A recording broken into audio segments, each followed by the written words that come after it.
Welcome to the Wett Spot. In this edition, I want to get fussy about my new book, my new project, Passion, the GEMINI Project. So stay tuned as I talk about it, as I wax poetic about this new book that is the most vulnerable book I have ever released. You wanted to see me in a different light.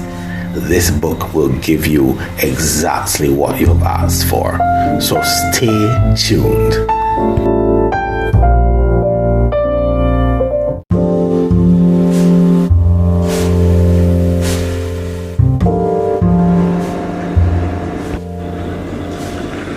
The Wett Spot by PassionPoet. This is a space for intimacy, vulnerability, transparency. A place where we not only talk about eroticism and sex, but we'll also touch on topics that may make you a little vulnerable, a little exposed. However, this is a safe space where you can disrobe and get real. There is no judgment allowed here. So are you ready? Let's get wet.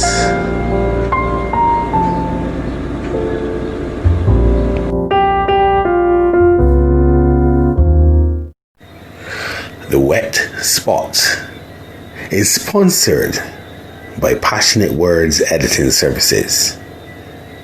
At Passionate Words Editing Services, words are a writer's currency. We help you spend them wisely. For all your editing, proofreading, transcribing needs, follow at Passionate Words Editing on Instagram. That's at passionate.words.editing on Instagram, or on Facebook on facebook.com/passionatewordsediting.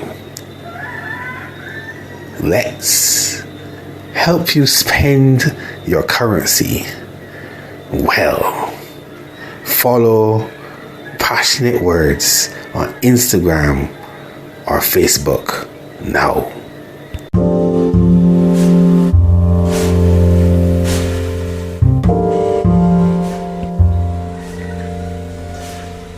In this segment, I want you to get comfortable as I read one of my pieces, because the words may move you, they may inspire you. Who knows? They may even get you wet. So sit back and listen.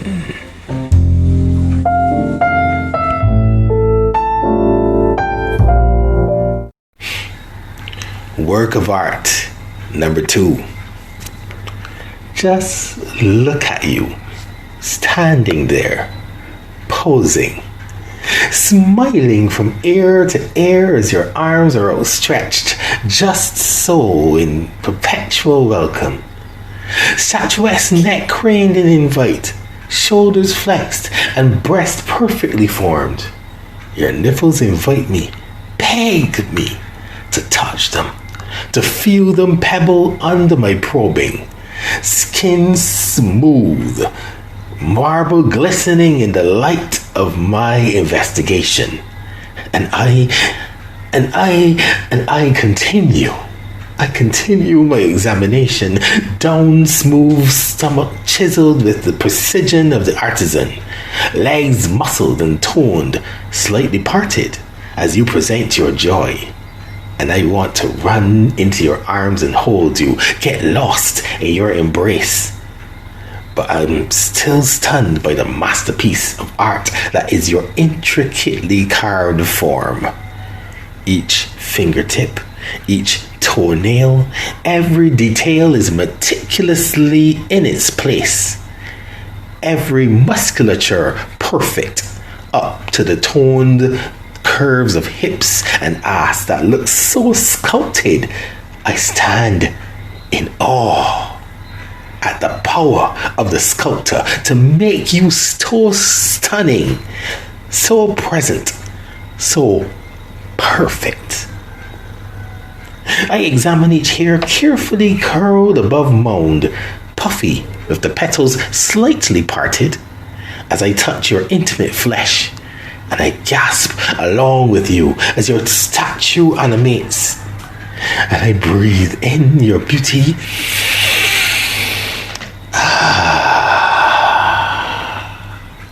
as you breathe in my wonder, and I slick folds clasp questing fingers as I continue my wandering adventure. Warming skin replaces marble cold as statuesque beauty shudders in lusting need, as master sculptor gives breath of life simultaneously alongside me. Her Adam's stare, you my Eve, and we, two new souls cavorting along the garden of our Eden.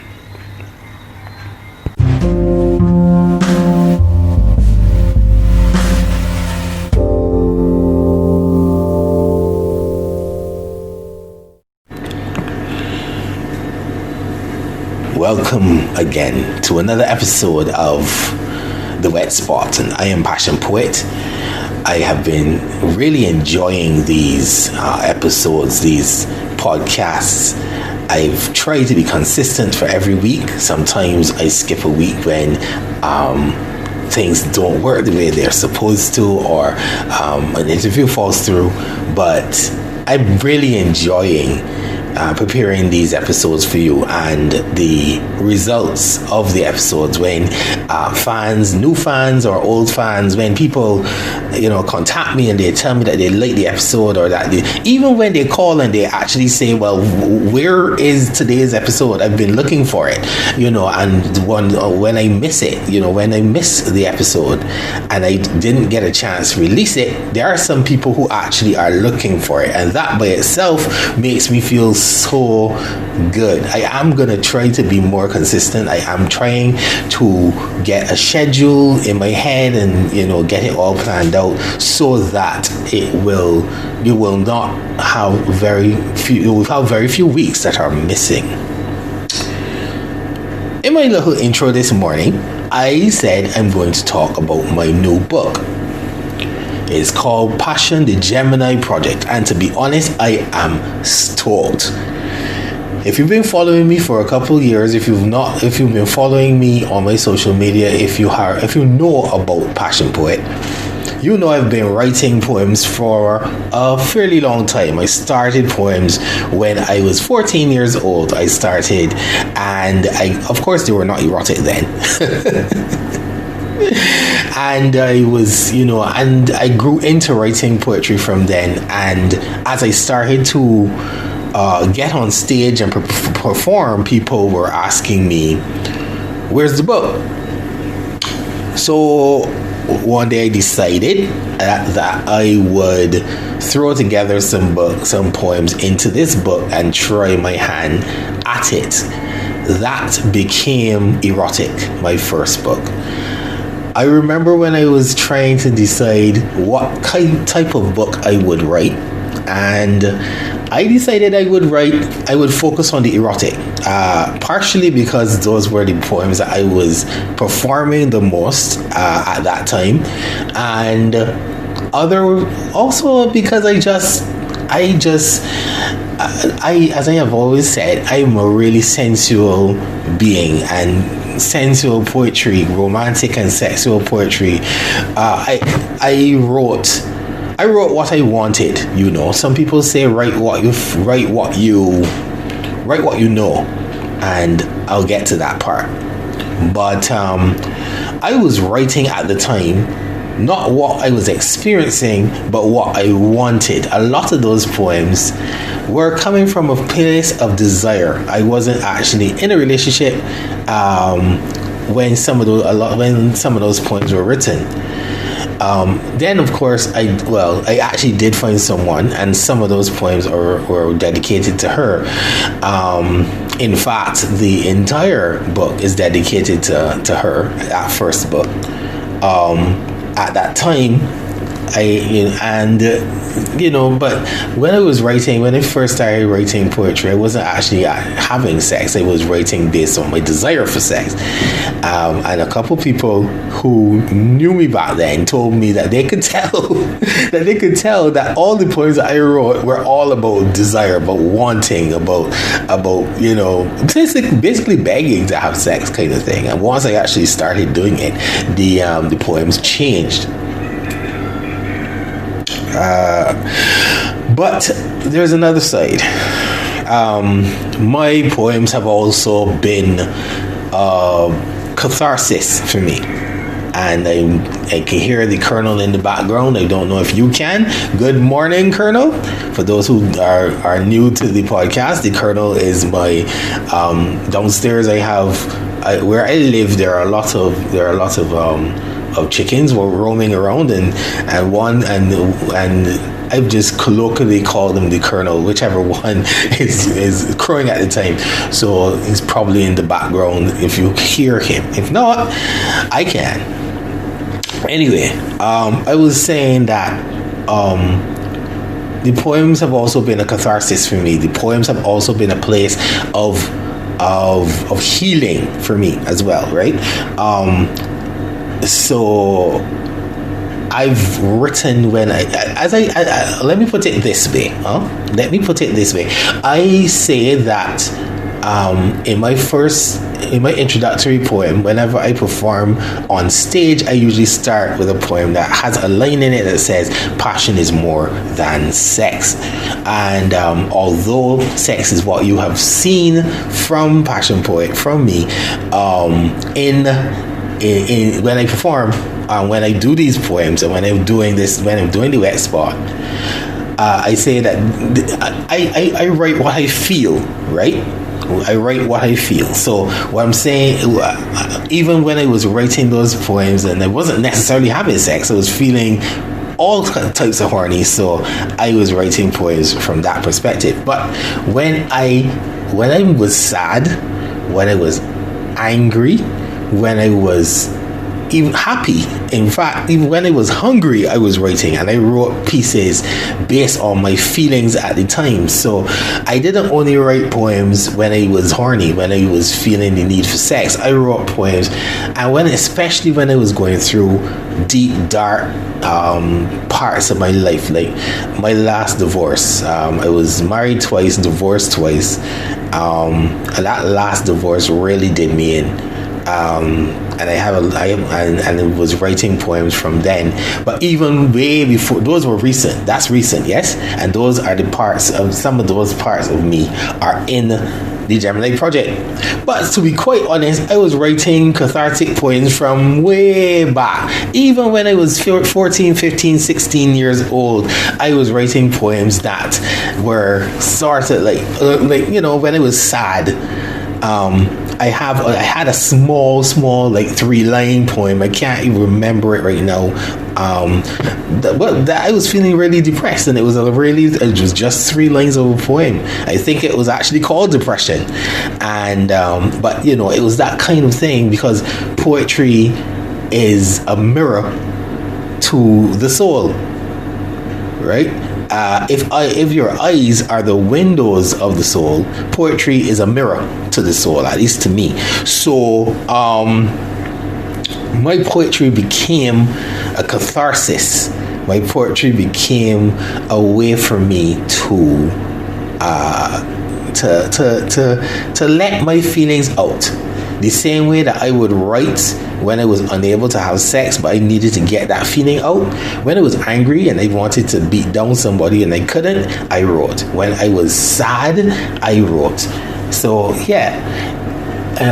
So that first poem that I spoke of, that I did today in today's intro, is one of the sexual poems from the GEMINI Project. it speaks to women, a woman and women in general, as a beautiful statue, a beautiful sculpted, this is a goddess. This is how I see women, and this is what I'm focusing on in my erotic work. But as I say, there are other sides of me, and I am going to use this platform here to talk to give you another peek into like my actual personal journal. Basically, this is what the Gemini Project is. The reason for it being Gemini Project, if you've not recognized it by now, is Gemini is the twin. Gemini is my astrological sign, and it obviously represents the two sides, pain and pleasure. Pleasure, pain, two sides of my personality. So let me take a little break from rambling for a bit, and I'll read another poem. And I'll talk about the reason behind that poem as well. So let's see. The first poem in the second section is called "Call Me for Prayer." Okay, so let me just read it, and then we'll go. I'll tell you what because this year, like you said, you're gonna see a different side of me, right? Call me for prayer. Call me for prayer. Where? Blasted on FB publicly as though everyone should see how far I've fallen, and I need help to get up from who? You? Don't make me laugh. Your rod and staff don't inspire confidence. They bring out the beast in me. Make me snarl cruelly, thinking how easy it would be to wash you off in cuss words, poetically. I don't need the high and mighty call me for prayer. I need the brother who will be there when tears flood my face, who isn't disgraced to come alongside someone sitting in the dirt. And you wonder what I flirt with the world? Because there's more genuine love out here than under the pious stare of the righteous. For real, don't make me cuss. Because all I've heard is how I'm throwing away my life, when all the while I'm battling loss. And when I need you, you gloss over my need and tell me how I've fallen away. Yet I remember the hugs surrounding me when loss wrapped my body, and no one offered to pray. Just allowed me to be, not throwing jargon at me. I'm sure that if I was next to Christ, he would comfort instead of consorting, spitting religious verbosity. I know you well. I know you mean well, see? But time and place will dictate a privately penned message, not a blast on my timeline for all to see that you're helping me. Because the same Christ you were following said, don't let your left hand see what your right hand is doing. So in my ruling, you need to wheel and come again. Or rather, don't come back at all. Because I don't need to deal with all the emotion you stir up. One single message pulled up and my day lost all its bearings. Like a doomed plane losing altitude, veering to an explosive end. I had to sit down and spend time to write this verse, expressing myself and saving you from the curses rising unbridled to my lips. So save us both the bother and take a trip, taking your call me for prayer with you. In peace. Woosah. That piece still brings up emotions for me, so I have to calm down before getting back into it. Okay, so that is a fairly angry piece, and you can tell from how it is performed. It really it was written back in the days when PassionPoet used to be a Christian, when PassionPoet used to follow the Christian beliefs, Christian tradition. Yes. Oh, I told you you'd see sides of me that you didn't see before. Yes, I used to be a card holding member of the Christian community, and was a Christian from actually really, as I say, I'm passionate about everything I do. So I was passionate about Christ, and still am passionate about the divine, but I was a Christian. I was a follower of Christ, I guess you could say. From the time I knew myself, from the time I was 3 years old, I was in church. I got baptized at 10 and tried to follow, very, very passionately what I loved. But some things happen and people make different decisions. So I, at 33, decided I was going to walk away from that. I needed to take a break. I was being hurt, and I'm not going to get into all of that. That's a different story for a different time. But when I did, obviously the Christians in my circle were concerned. So they wanted to find out what was happening, why I was leaving the faith, what caused me to decide to do this, and people did their due diligence. They came, they spoke to me, but this one person who I was sort of like I was in a position to be sort of like a pastor to them when I was just before I left, and he himself was going to seminary school, so he was learning and training to be a pastor. Most people came to me privately, asked questions, even if they didn't come that respectfully. They were like, begging, telling me to, you need to come back to God or whatever. They did it in private. This man decided he is going to just send a note on my Facebook timeline at the time, not even a private message. Here what I tell you, not even a private message. The man sends me public, it's right on my timeline. Call me for prayer, and his telephone number. Like, what? First, my man, that sounds real condescending. Just call me for prayer. Like, oh, I am your lost connection to I am your only lost connection to God. Call me for prayer right now. It doesn't that tells me, it makes me feel like I'm watching one of those televangelists on television. Call me for prayer right now. You'll be healed in an instant. And then the next thing, like I said, is it's public.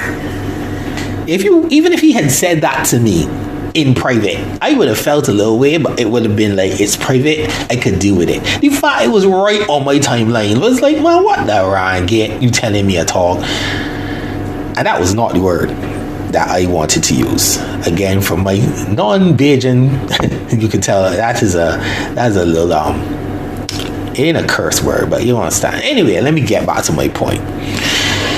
So I did pissed, and I was literally gonna call him and cuss him out, and I chose not to. And I sat and I wrote that piece. Honestly, afterwards, I wanted to send him the poem. I wanted to send him the poem anyway, but I was still feeling a bit, I was still coming out of my Christianity, so I was still having that little, that goody two shoes part of me. No, I would send that bitch that poem in an instant, though. That poem would have gone to he in an instant. Anyhow, so I wrote it, and I wrote it to feel better. So I'm just using that as one example. So that's a side of me that you will get from this. So you were actually seeing poems. You're actually being a part of my journey, not just on the sexual side, but the different sides of my personality, right? I'm gonna see if I can read one more piece, because this is one person. The first person who actually was the word I'm looking for, sent a review of this of the new book of the Gemini Project. He loved this piece. He actually messaged me. Well, he actually messaged me and he asked me who pissed me off. So there's another angry piece, right? There's another angry piece, but in a different topic. So I'm gonna end off with this piece. I'll try to end off because I like to talk while it's poetic. Anyhow, you can tell I'm excited. Honestly, you really can, can't you? I certainly am excited about this new project. So I'm really hoping that my excitement spills over into you as you listen to this. And I really want you to go to Amazon and click on it. It's there on paperback. It's there on as a Kindle version. Really go and get into it. Especially anybody who has seen me over the years and wants to know more, has always asked me for more poems, always asked me for different sides of myself, always asked me for they said they want to know more about passion beyond the sex. This is the book for you. I'm gonna read Oops. Oops, excuse me, your superficiality is showing. Better close your lips. Shh. I don't need to be knowing the color of your bitter soul. Start pulling your Freudian slip back down from off your hips, because with everything you're saying, you're just exposing more and more of your assumptions. Stop flapping, letting us see all your business, because you're not good with concealing the wedgie caused by having your panties all in a bunch. The problem is this. I already suspected your shallowness. Your mistake was speaking, opening your mouth, and thus effectively erasing all doubt. But before you mute, tell me, what exactly does an erotic poet look like? You whisper behind hands that if my abs were flat and tight, that I would be appealing. That based upon the type of words I'm spitting, my physique should resemble a Greek god, maybe Adonias. But well, I'm sorry. I'm sorry that my looks don't rock your boat. Just know that every quote I drop is meant to lubricate your mental labia to make you feel sexy, even juicy. So exterior appeal is not as important to me as it seems to be to you. Beauty, to me, is an internal affair. My words are meant to excite your soul, not just your body. Don't get me wrong, I do want to make your body hum too. I want every word I speak to strum sensual rhythms across your sex, voicing incantations that put bewitching hex upon your mind and make you come. Make you dare to strip off sopping underwear for comfort's sake. But if, for fuck's sake, you can't get wet because you can't set your eyes upon a bulging set of pecs, then that isn't my problem. It's yours. I don't write for you, live for you, or do 3 sets of sit-ups hoping you accept my pen or my penis. This is not a popularity contest.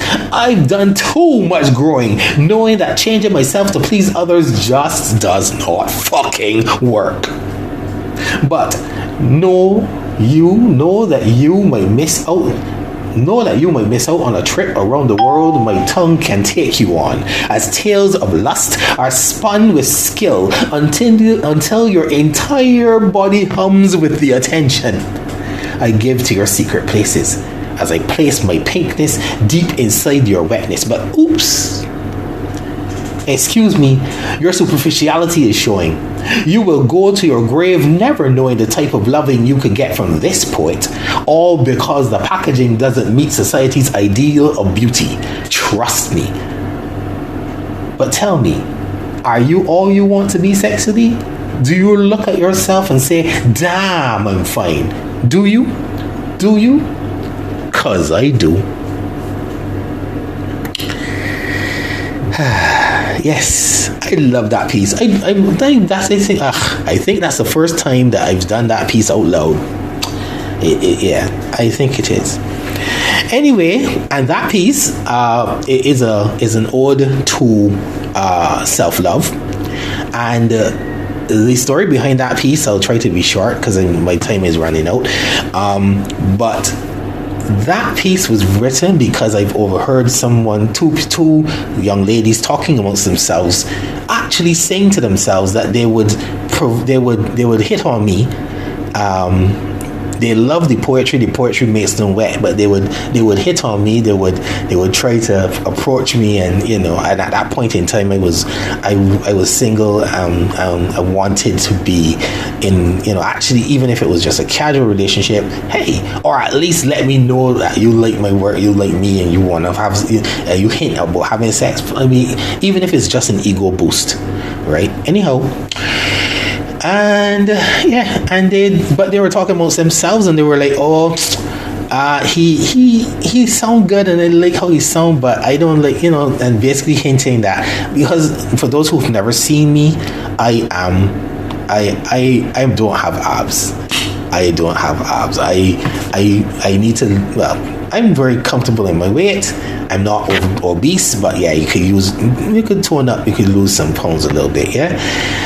But because society thinks that an erotic poet has to be cut, has to look like an athletic god, they have in their minds, they want, and I'm not saying that you, as a woman, you're not entitled to look to what you like. If you like certain things, have at it. Some people like BBWs, other people like slim women. It's your preference. I'm not saying that, but I was very annoyed by a person who's gonna say it out loud. I would approach him. He does turn me on, but he does not fit my. I'm like, but what does an erotic poet look like, though? And I still maintain that. What does an erotic poet look like? So yeah, like I said, I'm gonna end off here, but I want you really to go and check it out. It is on Amazon. You can search directly for the name Passion, the Gemini Project. You can look for my author page, which is amazon.com/author/R Gibson, one word. Or I'm actually going to, when I'm done this podcast, I'm going to update my website with the links, so you can really and truly just go to PassionPoet.com. Go to PassionPoet.com and check out not only that book, the newest book, but check out the other books as well. Speaking of the other books, my last thing that I'll say before I end off is that I've reduced the cost of my paperbacks for all my other paperbacks. Because I'm so excited about this book, I have reduced the cost of my paperbacks. So, Erotic and Seduction used to be $15 US from Amazon. There are now $10 to match the $10 of the Gemini Project.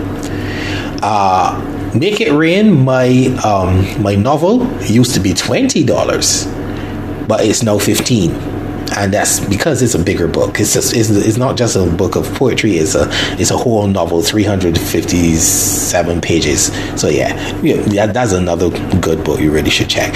So I'm gonna end off here. Thank you so much for listening to me ramble on and gush on about my poetry, my book, my new book and stuff. I really hope you enjoy it. I really want you to check it out. Check out PassionPoet.com. DM me on Instagram, which is _Bajan PassionPoet _ check out the Instagram, check out the website. Just hit me up. Let me know what you think about the podcast. Let me know what you think about the new book. Just let me know, or just talk to me, interact with me. Let me know what's going on in your world, right? I don't bite unless you ask me nicely. Anyhow, I am Passion Poet, and this has been another issue of The Wett Spot. Let's get wet.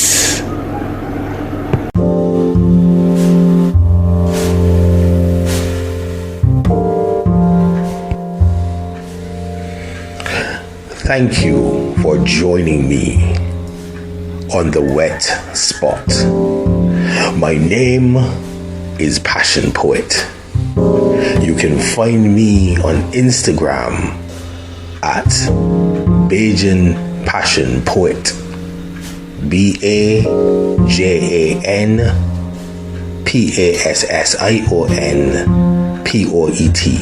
Bajan Passion Poet, or on my website at passionpoet.com. I hope to see you next time.